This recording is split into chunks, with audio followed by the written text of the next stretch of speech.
Oh, hang on. Is it episode 3? Episode 3. 3, following on from episode 2. Technically 2.5, but we'll go 3. Okay. So 3. Welcome to the priestess. Oi. And the wizard. It's weird, the wizard usually goes first. Not today. Not today. So, last time we touched on nutrition, hydration, and sleep. And why was that? They're predominantly yin principles. They're arguably the most, primary deficient or the most out of balance in most people initially. And the reason we were talking about that, Matt, was because we were talking about what is health. Yes. Talking about what is health. Or what is your health? Well, that's where we're coming from. I'm just like giving a base. That would have been good example for this. Oh, you just jumped in to the yin principles. Now we're talking more of the yang principles. Is that what you're saying now, Matt? Yes, that's what I'm saying. All right, Wizzo, take it away. I was just saying, you have to balance the yin and the yang, isn't it? That's it. Yang. Yang. So with yin, you need yang. Yang. Yang, absolutely. But then each yin principle could also be yang. There's always a bit of yin in every yang, and every yang in every yin. Cool. So the yang principles would be breathing, movement, and thinking. Okay. So what's a Chinese medicine for breath? In Chinese medicine, or in my perspective, the way that I see or connect the breath is the ease with which we breathe, the comfortability with which we breathe, and then its ability to actually oxygenate, so how we feel. So the better we breathe, the better we feel. The more clear we can feel, the more we function better, like more optimally. In the way that I look at it from a 5 elements perspective, I would look at the lung being, the function of the lung. So then I would go into the function of the lung, and from a TCM perspective, the function of the lung is to accept. Okay. The lung is the end of the cycle. It's that letting go. It's the autumn season. So it's all about the ability to accept. And so when we don't accept and we don't land in the letting go and that movement into the next, generally the emotion or the pathology that is demonstrated is grief. And we live in this state of disharmony. And I mean, you can live in disharmony in any of the organs or any of the 5 elements. However, specifically because that end of the cycle is the lung, it needs to let go. And we can kind of see that in the idea of when you have this, like a big cry, really using the strength and capacity of the lung to release that, to open everything up. And then usually after a big cry or a big fear experience, and you've gone through the physiological process of that, you get that that big breath in, and then that huge sigh out, and that would indicate that kind of letting go moment. And that being able to continue the cycle. I guess for me, breath also being a yogi or having spent a lot of time practicing yoga for a long period of time, I would come to that tradition or that understanding of the breath being a power source. Absolutely, And one of the big things in TCM is how this energy in, so breath is a part of energy in, food is also a part of energy in, experience is part of energy in, environment is a part of energy in, and then we process that and then we turn it out in the form of energy again. So accumulating that energy, that's the yin part of it, right? No, that'd be the yang, breathing in. Because when you breathe in, it excites. Well, that would be yang if it's exciting. Yeah, it excites the muscles, like from your perspective. Yeah. So what would be, is there a common, I don't want to use the word pathology, a common theme with the lungs that you see? Like pathological. Yeah, most people have a form of lung pathology, I would say. Especially living like cities and... Yeah, and just living in the way that our culture lives, in the way that we are, because look at how children are reared. literally reared in a state of fear, in a state like without even meaning to. But young children are often unable to fully express themselves, unable to fully release those tears, release that expression, and move from that. So you've got and one of the biggest things for a little baby to express is their tears. And so you've got that initial communication that's being stifled because we're being taught to shush the baby, which I understand. I do shush my babies too, but gently and calmly. But it's more the idea that, you know, it's okay, you know, we tell babies or we tell little children like, oh no, it's okay, and we try and dismiss their tears, and we want to remove them from that expression, and we want to move them out of that. So we're literally starting off these children with the lack of expression, the lack of letting go and complete release, so that then they can start a new cycle. And that would lead to an adult not being able to let go. Absolutely. Yeah. And then, so when I see mainly adults, especially women, there's so much different small depth traumatic experiences that are like little pieces of certain puzzle, and like it just depends, you know, if a child has experienced big grief and they haven't ever had someone available to them to actually support them through the process of that, then, which is really uncommon. I mean, I think it's becoming much more common as people become more aware, and you've got Instagram University, so it's like you've got ways in which to learn new things all the time. I think that can be supportive to it's another tool. A tool. Yeah. So yeah, what about you, Matt? Where do you see the excitation of the breath? Well, anytime you breathe in, you excite the nervous system. So that would be young. You get muscle activation. The muscles are actually recruited by the eyes, but they're also in sync with the breath. When you breathe in, so when I do an assessment on someone, most people have some kind of breathing dysfunction. So when I say breathing dysfunction, it's more the mechanics of the breath. And when I say most, it's only 80 to 90%. Not many. There's a couple that didn't quite. Just a couple. So most people would breathe through their chest and neck. Yeah. Where in actuality, how we're designed to breathe, and you watch any child breathe, so you watch your kids breathe, they'll inhale. As they inhale, the diaphragm has to contract and push down, which pushes the abdominal contents down and out through the belly. Now, a lot of women don't like doing that because they think they have a fat belly, quote unquote, when they do that. And then the pelvic floor comes up, so you create what's called intra-abdominal pressure, which is actually essential if you're lifting any kind of weight. And then that creates a corset around the spine. When you breathe out, all of that content goes back in. So your belly movement and your breath are inverted. Yeah. Breathe in, belly goes out. Breathe out, belly goes back in. When the lungs can't expand, it's actually not the lung itself, it's actually the pleura that pushes out into the inner rib cage. Yeah. If that can't happen for whatever reason, it creates more negative pressure within the thorax, which puts actual more pressure on the heart and around the heart. Now, the entire body will do whatever it needs to protect the heart, the lungs, the brain, and to get more oxygen in. So what we end up with is all these kind of distorted body postures in the body's attempt to get more oxygen in. So between that and I would say food intolerance and allergies, you have something you're intolerant to, you produce more mucus from the mucous membranes, so you block sinuses. Yeah. You can't breathe through your nose, so you have to drop your head forward, open your mouth.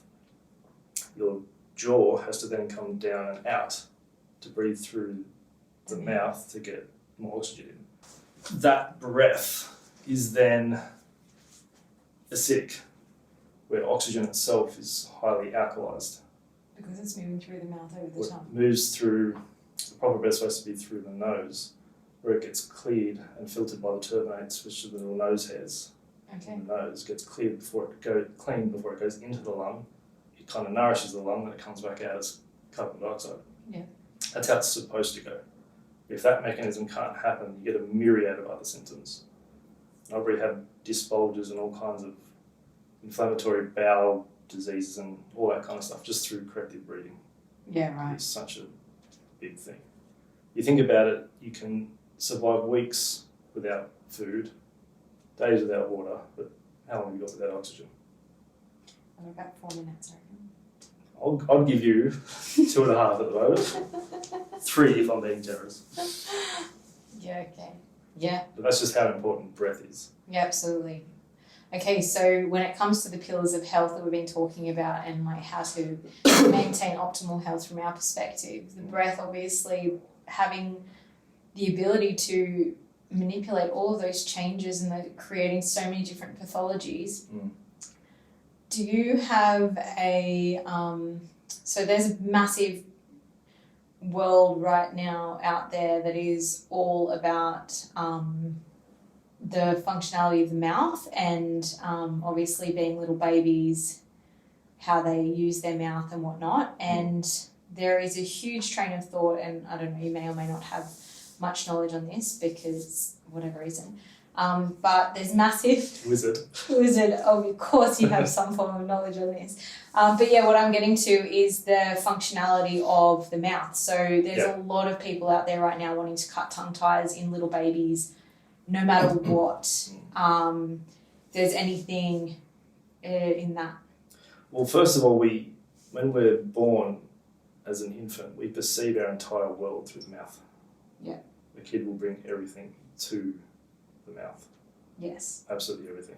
Not the nose, which is where you're meant to breathe from, right? But but they put everything in their mouth. Yes. That's their sensory. Yes. I know what you're doing. I'm being the bigger one here. Bring everything to the mouth. Yes. And that's actually how you can rehab, let's say, a shoulder injury. Okay. To get that, what's called the trigemino-cervical ocular reflex happening. Okay. Eye, jaw, hand. To get that to coordinate it, bring something to the mouth. Otherwise, how do you eat? Yeah. You can't.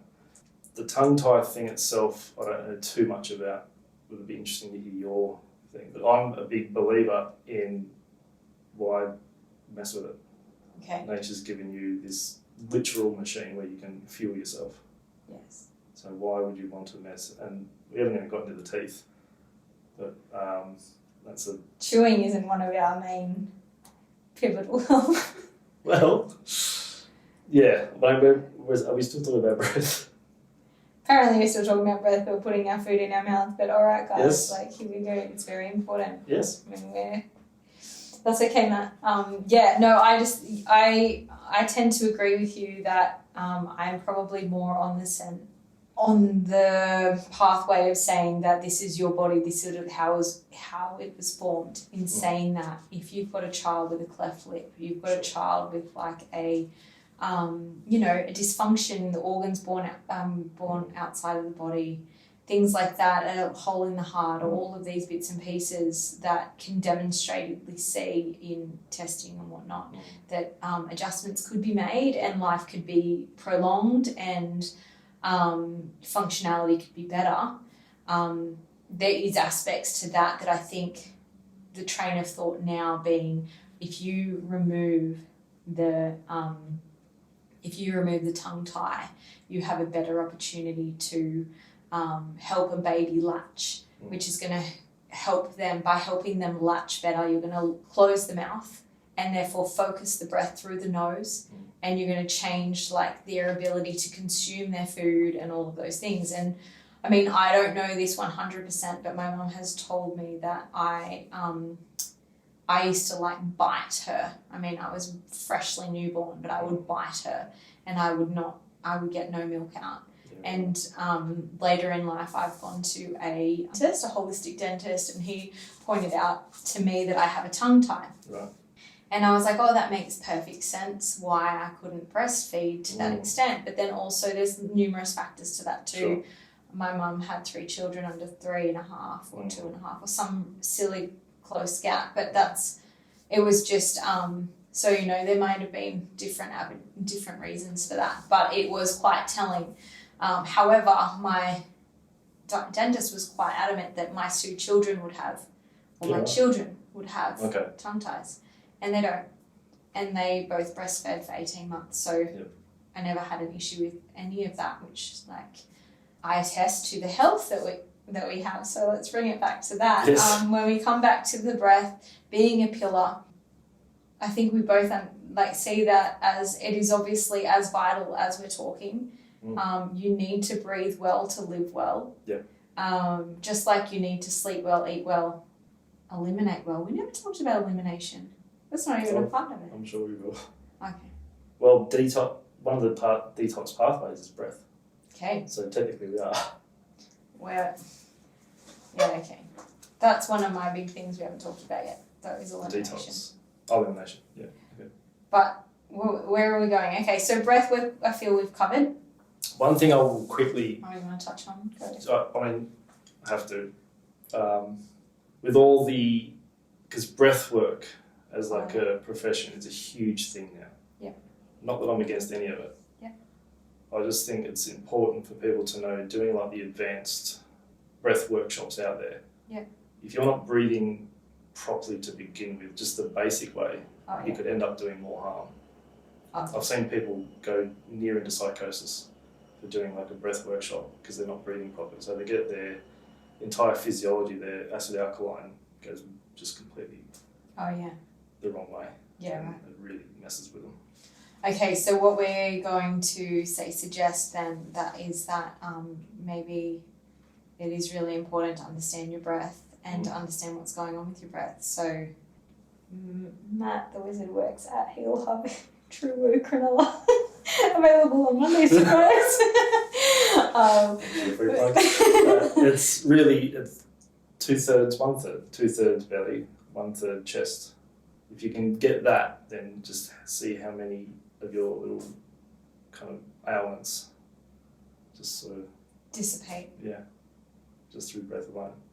Yeah, it's pretty fantastic how powerful breath is. Like as a mum of young children, I'm sure any person listening to this that has children knows just how powerful it is in a moment of like rage or discomfort or irritability or annoyance. You can just if you can catch that moment and take yourself out of it and connect back to your breath, your whole world can change, and all of a sudden you can see your children with the eyes they need to be seen with and your function from that place. And it's definitely one of the most simple tools to use, but like you're saying, it is very important to actually breathe well and breathe in a way that you can actually get to that. And I think that I have a good friend who is a breathwork clinician, and she has spoken to me that it took her a good couple of goes to actually get the breath down before she could actually really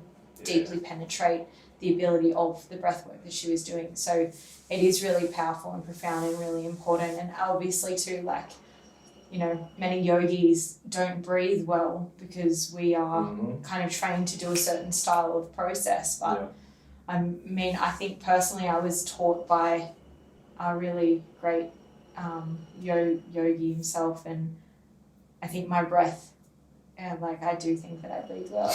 I'm one of your 10%. Obviously, be healthy like me. The reason it can take a while is because the average human takes 29,600 breaths a day. 29,600? I was up all night counting. That took you a long time. Let's say 30,000 with an hour's workout. Right. Now, for you to breathe properly at the subconscious level, which is where you want to be, you have to do to break down the old pattern and reintroduce the new pattern. It can take 3,000 to 5,000 reps. Okay. So I kind of not jokingly with my patients say, look, it can take 3,000 to 5,000 breaths for you to break down the old pattern and reintroduce the new one, so it's there forever now, in the correct way. So it can take that many breaths, which is daunting to most people. Not really. If we have 30,000 breaths a day, that's only But people hear the word 3,000, 5,000, they're just straight away. Yeah, of course. But then I say, if you're conscious with it, you could be done by dinner. You could be ready to go. Oh, look at you, Wizzo. Hey, He's coming with I'll be here all day. I'll be here all week. Alright, okay. I'm going to segue the next one.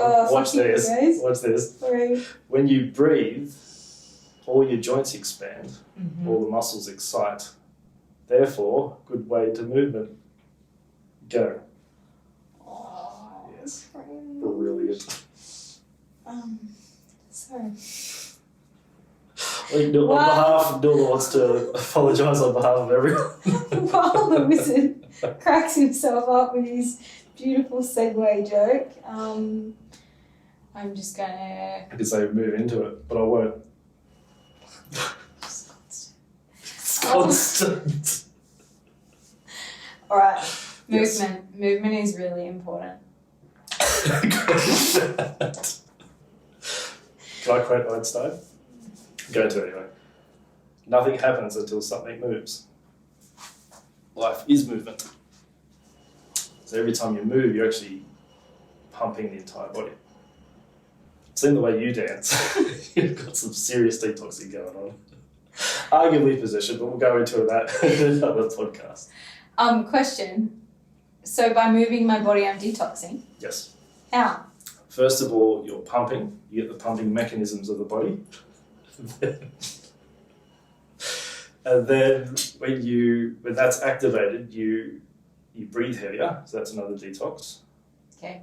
And then if you move enough to get your body temperature up, your body's attempt to cool you down is to sweat. That's another detox. I'm not talking about sweating though. I'm just talking about moving. Well, that all comes with movement. Okay. Yeah, but I'm not moving that much. Well, anytime you move, you get everything circulating. Do you Okay. Yeah. not?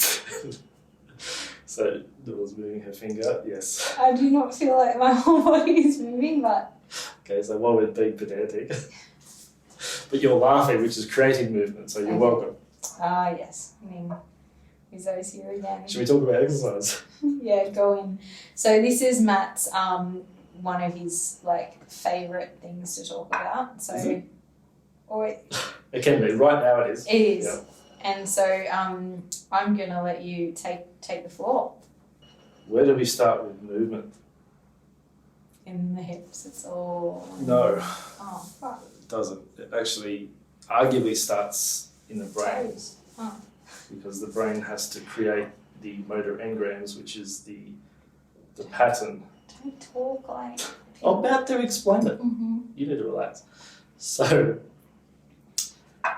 a motor engram, just quickly, is the software in the nervous system. So, for example, you're picking something off the floor, you create a bend pattern. Yeah. So your nervous system knows to bend.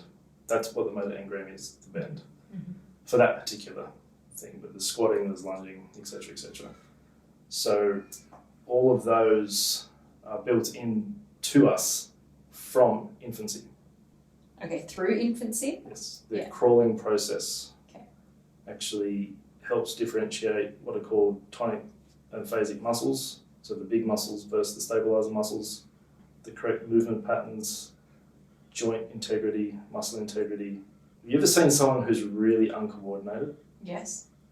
There's a high likelihood that they didn't crawl. Oh. I must have crawled for a long time. So, sailing through that one, as he says dodgingly, let's go into, because these we could spend days on each one. Yeah, we don't have that much time. We really don't. So, Just tell us the basics. How do we maintain health?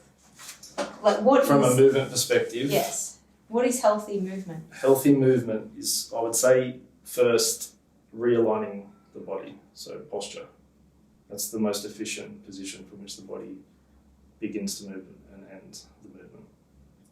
Okay, so we can't go back to infancy. So how do we do that? Well, there are infant development exercises you can do, but you have to see a level 2 check practitioner to get assessed. I know one whose name's Matt. Who works out of True. You love granola. This is not where I was expecting this to go today. Anyway, so you have to get your posture assessed. That usually involves corrective exercises and stretches, mobilisations, etc.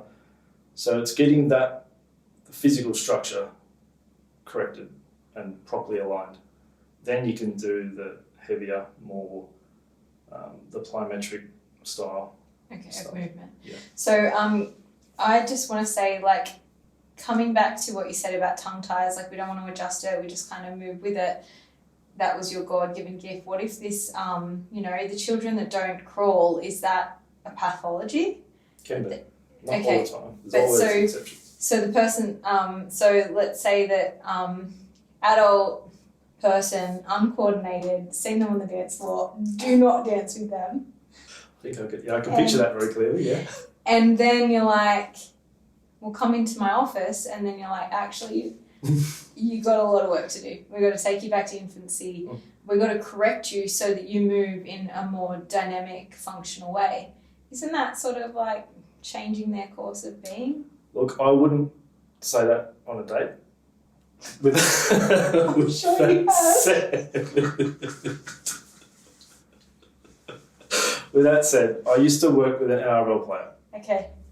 So they are obviously elite athletes. They get paid to train and play. Yep. I can't say who it is. Okay, go on. I'm just saying it's the He's level. a top dude. And he, for example, he could say bench press 200 kilos. Okay. But he couldn't do a proper push-up. Yeah, okay. So he couldn't integrate the upper and lower Bodies. hemispheres, if you will, of the body. So we had to take him back to that level where he would have crawled.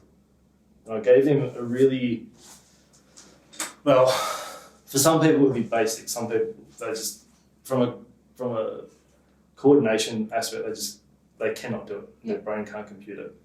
So I showed him this particular movement. He looked at me like wide-eyed, like, why can't I do this? Yeah. And the reason he heard of me because he always kind of gets injured at training, not in the game. Okay. So we went through it and kind of chunked it down. But after that, where he would usually get this particular injury, he never got it again. Yeah, right. He learned how to use his body properly. Right. And did his game change and he became better? He got a contract offer after that. So I'll take full credit. 10%? Totally over the commission. Yeah, okay, cool. So we can really change our health and our livelihoods by being NRL players and absolutely join the NRL. But you can. No, that's great. But you can do that at any age. Yeah, okay. That's the even you. I mean, I'm open for the challenge, but also very tired.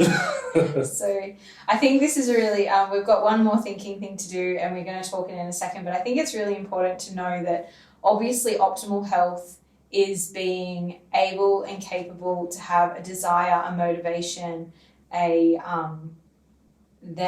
the one I always forget. Is it the willingness? No, that's desire.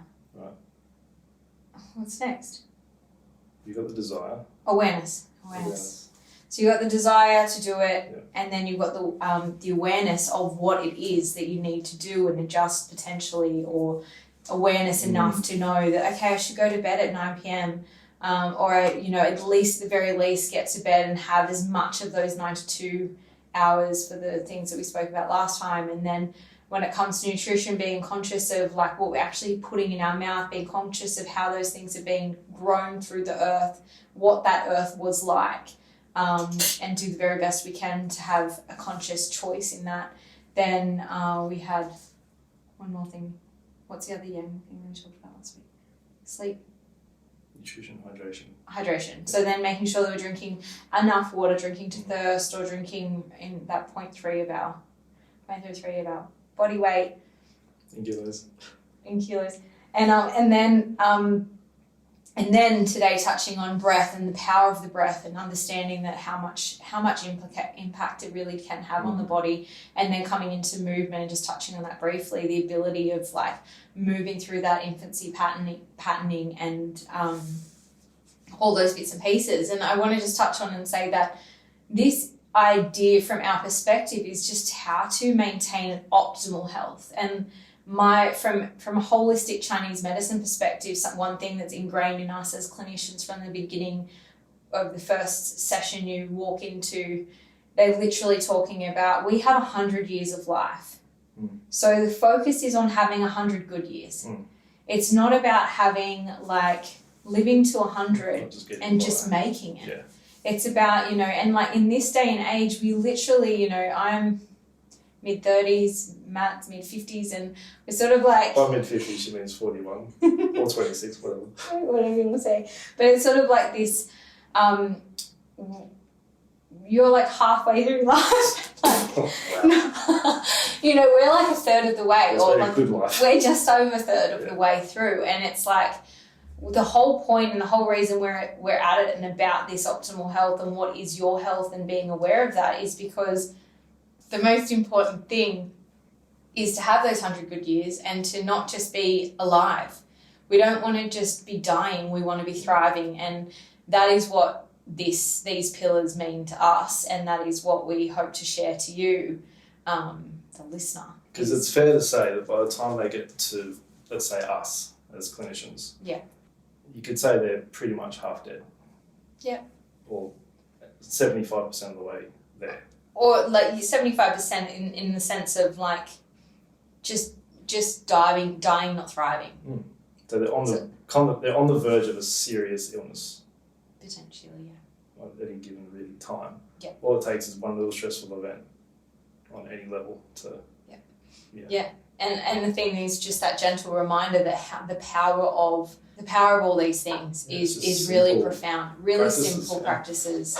Like I said, I think I mentioned last week, I didn't even realise, I've been on this journey for a long time, and it's kind of an interesting thing when people... their coping mechanisms essentially holding them back. And I guess that will segue and jump straight into about thinking.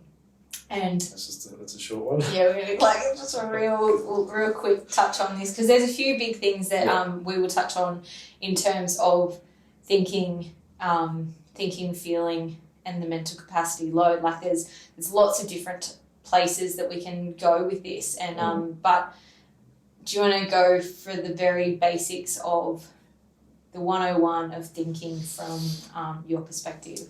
And its implications on your health. I'm trying to keep it to 101. Just 101. Yeah, that's all we're after. So, first of all, what is a thought, right? Most people think thoughts come from the brain. They don't. There's zero evidence showing that they do. The brain's just a processing plant. So a thought is a mechanism by which you tune your consciousness into something. Can you say that again? Any thought. Every thought I have. Is a mechanism. By which you tune your consciousness into something. So I'm tuning myself into something. So it's just like your phone attracts microwaves, TV attracts TV waves, radio attracts radio waves. Think of our skeleton as an antenna. Yeah. Picks up certain frequencies. We pick up all kinds of environmental information, like 150 billion bits a second, subconsciously and unconsciously. And that gets filtered down to 10 to 150 bits of information per second. Yeah. So I won't go into the subconscious and unconscious today. No. But a thought is the mechanism by which you essentially tune yourself into something. Tune your antenna too. Yeah. Okay, so we have 10, let's just go for practicality or functionality in my head. I've got 10 bits of information that have come to my consciousness in this moment. Yep. And then whatever my tuning fork is leveled to will decide what I see. So let's say you're in pain, let's say you're sick, let's say you're, whatever. Not functioning well. Yeah. You're going to be in a state of survival. Okay. So your default tuning fork is going to be on the lookout for threats. Okay. Now, you might have a conversation with your partner and he might just ask you a question. Because you're in that survival mode, you might perceive that as an attack and then lash out. Can't ever You imagine just doing tell him what a shit year it is. that. He's like, yeah, I just want to take the bins out. Just asking, should I take the bins out? So that's how how that mechanism works. Right. So your thoughts, we have really 4 bodies. Physical body that feeds on food, emotional body that feeds on energy, mental body that feeds on thoughts. Then you've got the spiritual body, or the aura, that feeds on truth. That's your truth. So the thoughts that you feed your mental body ultimately build your reality. Yeah. So, question I ask, patience, are you building what you want or what you don't want? Yeah. Because either way you'll get that. Yeah, cool. You talk about it. Yeah, so I really like this idea of thinking and the power of the mind, and stepping away from maybe the TCM view of thinking, and because a lot of the thinking process, so interestingly in the 5 elements and the whole Chinese philosophy, the brain wasn't really ever spoken about. Yeah, interesting. It is part of the marrow, it's part of the kidney, and it's all one. And it's right. quite, it's not like the Western world. We're very much about the brain, breaking it down, understanding it, the functionality, the biology, and I really enjoy that too. But it's quite interesting. Compartmentalize everything into specific areas as well. Yes. Whereas in TCM, it was more about the energetics. And at least that's how I view it and understand it. And it's more into or more connected to the emotional body. Okay. And so it's less about the thinking. Yeah. So where you're talking about thinking, I'm more into the emotions. Yeah. And obviously the mental thinking body that you're talking about, it kind of comes into play, obviously, because how you're feeling is going to impact how you're thinking. Something like on another path that I've been really landing in more and more recently because of something that you told me was over, was the getting really connected to this idea of really being conscious about what you're thinking about, and reminding yourself of the power of your thought and the power of what you can create, and just being really conscious of like that vibration. And so the vibration of our thoughts, so that's kind of that tuning fork aspect of us being an antenna. And obviously from what you were saying is about those 100 to 10 to 100 pieces of information that come in consciously in a moment. My thinking would be like, there isn't just about that. It's not just about finding those little pieces of information, but there's like information that you have created a whole or like a pathway that gets in, and that's sort of what you're touching on. It's like there's a pathway that you constantly walk down, and that pathway will constantly give you that specific feedback. And that feedback will keep you thinking a certain pattern, a certain way. And since doing a little bit more work on my own thinking patterns and understanding more and more about my own way of thinking and where they actually stem from and how they've kind of become a pattern or a program in my system, has really identified for me that, oh wow, like it really does matter what you think. Like you can be in a real position. Like I remember a couple of years ago, me and my partner had a plethora of money in our bank account and we thought we were poor, and we were sitting there like stressed. I had to go back to work as soon as possible after we had our first baby. Like we were stressed, and we had a really good amount of money in our bank account. And then slowly through time, we've actually been able to shift our attention and our thinking around money specifically. Yeah, it's a relationship to it rather than the actual number, right? Absolutely. So it's that whole like idea. And now we don't have that at all. Now, I mean, it can come, there can be waves of that pattern still like maybe lingering and showing its face, or like that thought, those 10 to 100 moment like pieces of conscious information might take that pathway again and realign, like light up something inside of me that goes, oh fuck. But then at the same time, I've got a conscious awareness now that pathway isn't the main pathway that information comes through. It comes through another pathway that says we're all good. Everything's fine, and we'll always make it through this. So it is quite a different way of thinking, even though we're in a very different position now. Obviously, about to have 3 kids, like... What were you thinking? here we bloody go. Yeah, I think it's with that. There's the duality, right? So if you're someone whose tendency, the thought process is to kind of go negative, all the time. For something to exist, its antagonist has to also exist. So you can't have up without down. So it's opposite. Yeah. So for every negative thought, there has to be a positive one. Yeah. And you get to choose in any moment which one you give more attention to. Yeah. I remember Carolyn Miss said, if you knew how powerful your thoughts were, you'd never let yourself leave the house. If you sit and meditate on that, that's some powerful shit. Mm-hmm. But also tying that back into the desire to be healthy, it starts with the thought. And I ask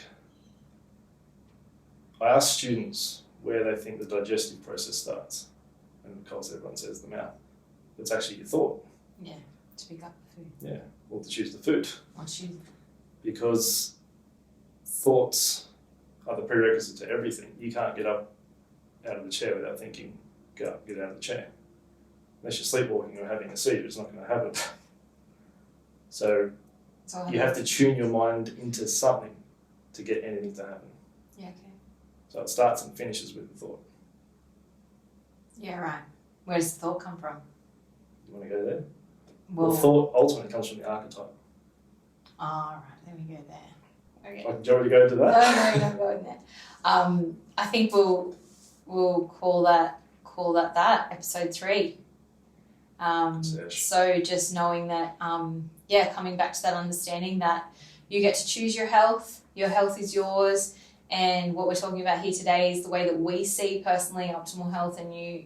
I think it's important to realize it's different for everyone. Yeah. Don't let the person on the TV tell you what health is or what you need. Sometimes you have to go out and find it for yourself, because you can read 100 articles saying, let's say, cold showers are really good for you. Yeah. You're going to find another 100 articles saying it's really bad for you. Oh, yeah. So that's your opportunity to become an adult and try it for yourself. Yeah. And say, okay, well, it does or it doesn't work for me as a unique person. Yeah. So it's also about taking responsibility. Absolutely. Health is all about taking your own responsibility for who you are and what you want to be. And I guess that's one of those big things too, what we're talking about in terms of the pillars that are health for us. This is what we see as health and the power of that. It's not necessarily the way for your health, but it is definitely something that... But these are the common threads, really. Yeah. It's really not complicated, is it? No, it's not. But I will just say quickly that we didn't touch on elimination, and I would say that doing poos is really, really important too. It's really one of the key important factors to be actually able to sell. You should do one just on poos. Just poo? Yeah. All right. Luana will love that. Yes. I'll let the chart. I can get the chart. We'll not show the chart. But next time. Next time, if you're next time we're going to talk shit. We might talk shit. Yeah. All right. Thank you for listening to Visit at the Priestess. See you next time. Bye.